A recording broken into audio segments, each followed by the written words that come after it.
All right, what is up, everybody? We are back with another edition of Everyday Hoops.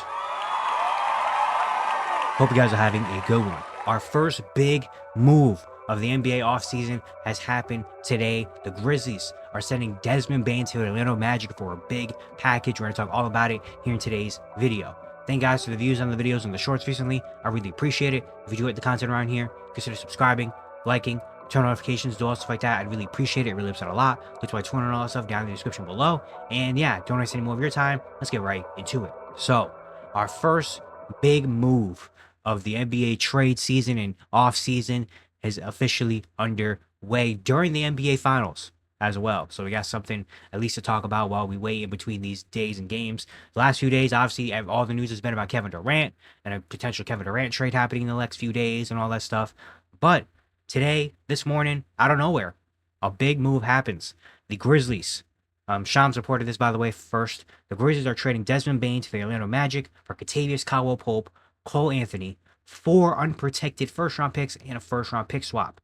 And those picks that are getting moved are Orlando's pick in this year's draft, the 16th overall pick, Phoenix's first-round pick in 2026, and then Orlando's 2028 and 2030 unprotected first, and a lightly protected swap in 2029. So dang near 5 first-round picks the Magic are sending to Memphis for Desmond Bane. And wow, just what a way to start this. Welcome, I tweeted out, welcome to the offseason. Just a huge trade going down, kind of out of nowhere. Surprised the heck out of me, when I saw it happen. But yeah, so we're talking about this obviously from both sides, on the player perspective. Talk about it from Orlando's side first of all. For the Magic, they're a team that the last few years you saw the blueprint of them potentially having success. You have Paolo Banchero, who looks like he's going to be a superstar in this league one day. A good defensive infrastructure. Jalen Suggs taking a big jump. Franz Wagner has been pretty good.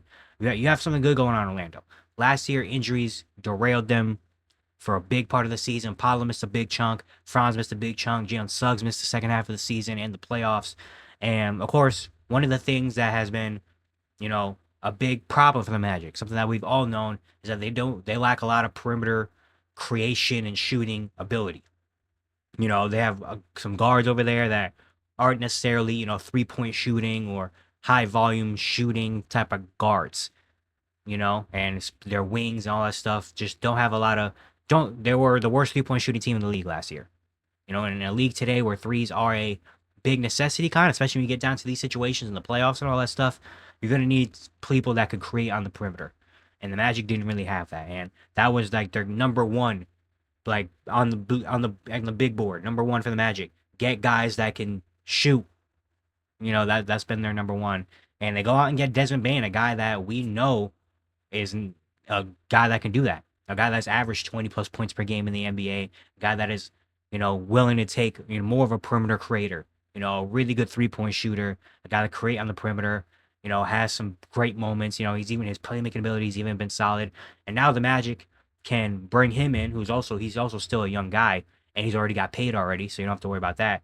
And now you have kind of a infrastructure of Paolo, Franz, Bane, and Suggs as kind of like your 4 core guys, which is not a bad core at all, especially in the Eastern Conference that is kind of wide open right now, with all the stuff going on for different teams. And even Shams reported that the Magic owner said that they're going to be very aggressive in this offseason, and they started off with a bang. They've shown, especially with the package given up, they've shown they are going all in on this team right now. Saying the Eastern Conference is kind of wide open, we're striking. And we're getting a guy in Desmond Bane who is one of those guys that can be a borderline all-star type of player. I've really been a big fan of Desmond Bane, his shooting ability, scoring ability, creation ability, and aside also he's going to be a solid defender. He's not going to be a liability on the defensive end either, which is big for the Magic too, with them being one of the top defenses in the league. And just a big move for the Magic, for Desmond Bane. The package they're giving up, KCP was a signing they had last year that I think everybody loved, getting a veteran that could shoot the 3 ball, and he just did not have a good season last year. Not a great season at all, not the same KCP that we've known. Cole Anthony has been a guy that's just kind of been on the bench the last few years, especially with the emergence of Jalen Suggs and all that. Cole Anthony's time was kind of up. And the pick situation, obviously, is what everybody's going to be looking at and talking about.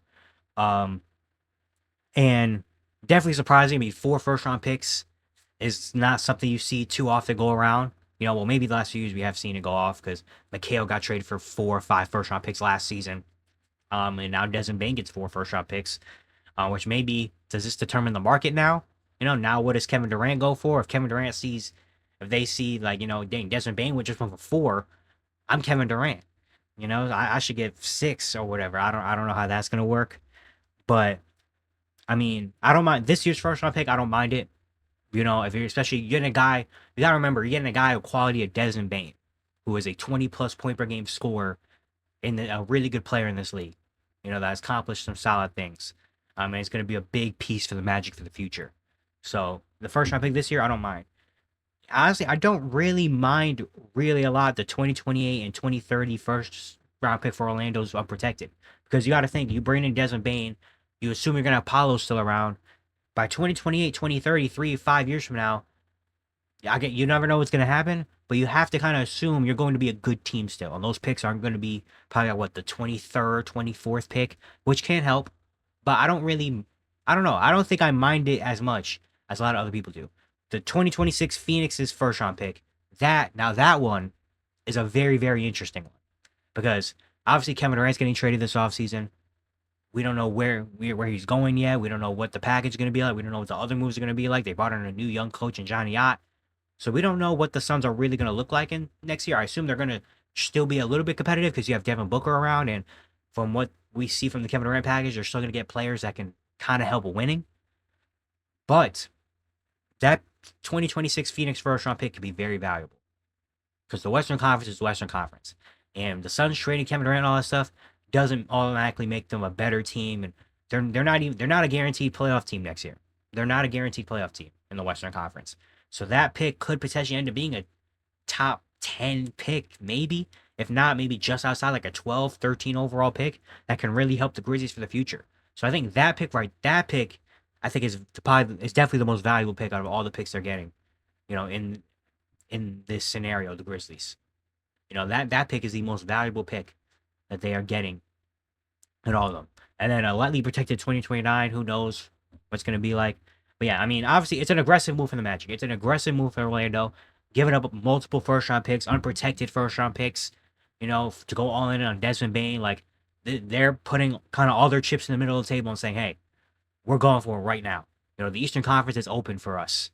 We are 1 win away 2 years ago from making it to the second round and beating the Cavaliers.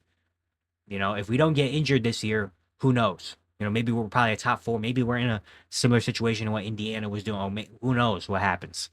We have a solidified star in Paolo Banchero. Franz Wagner's a really good player. Jalen Suggs has shown he's a really good player. Desmond Bane also has shown that he's very, very good, and he helps us. He brings us something that we severely lack. And so we're putting this team together, and we believe this is going to be the core of the future, and this team is going to bring us to the next level. And honestly, I respect it.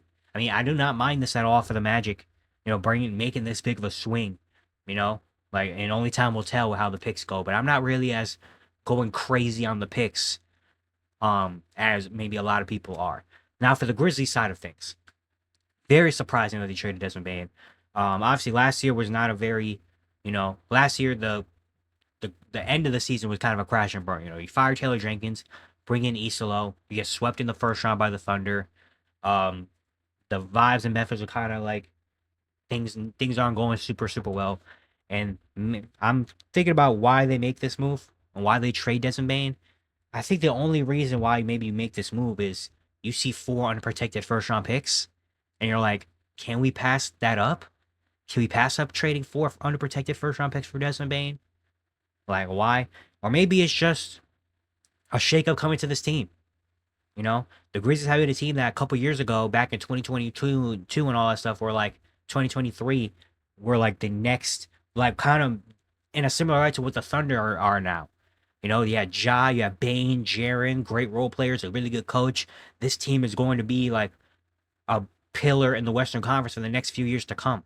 They're already winning 50-something games, and they're all only 22, 21 years old. Like, this team is supposed to be the next young team that's going to take over, the Western Conference, to take over the league maybe one day eventually. The Grizzlies are up. And then, the Ja Morant suspensions and all that stuff happen. 2024, where everybody gets hurt and they bottom out. And then this year, where you had some great high moments, but just couldn't sustain it all the way and ended up being an 8 seed and getting swept by maybe the eventual champions. And maybe this is just like a shakeup. Maybe this is just like a, you know what? We've had the same team for a couple years. Things aren't working. We need just something to happen. We got to make a move. And maybe they decided that Desmond Bane, who did not have a great year last year, he did deal with injuries as well. He last 2 years he's been pretty injured. Didn't have an amazing season last year, but he's still a really good player, obviously. And maybe they decided, you know what? Things aren't working right now. We need a major shift in this team. And so they saw that, 4 unprotected first round picks are on the table, and they're like, I don't think we can pass this up. So you bring in him. You also still bring in KCP, who, I assume they still want to be competitive next year with Ja, Jaren. KCP, I mean, still a playoff wing that maybe he could find it and get it together next year. And all that. I also got a report just now from Windhorse saying that teams are now looking at what the availability of Ja and Jaren are now that you traded Desmond Bane. I don't think they're going to go full on, we're trading everybody, we're restarting over. I don't think that would be the best idea for Memphis. But I think maybe this is kind of more of like we got to shake something up. We got to make something happen in this locker room. Things are getting kind of, stale, and we got to, do something different. And I guess they decided that Desmond Bane was the one to go. Very interesting. I still kind of don't know how I feel on the Grizzlies move yet. Like, if I like it or I don't like it. I kind of still don't know. I guess only time will tell, obviously, with this entire trade. It literally just happened like an hour ago. So we don't really know how this is going to work out, obviously, yet. But a big, big move to start this offseason. And maybe, people are saying this is going to be the craziest offseason of all time. And maybe this is just the beginning. Maybe this is just the first domino to fall. Obviously, we expect Kevin Durant to get traded probably in the next couple of days as well and all that stuff, and I cannot wait for it. But yeah, let me know down in the comment section below how you feel. If you're the Grizzlies, if you're the Magic, how y'all feeling about this trade.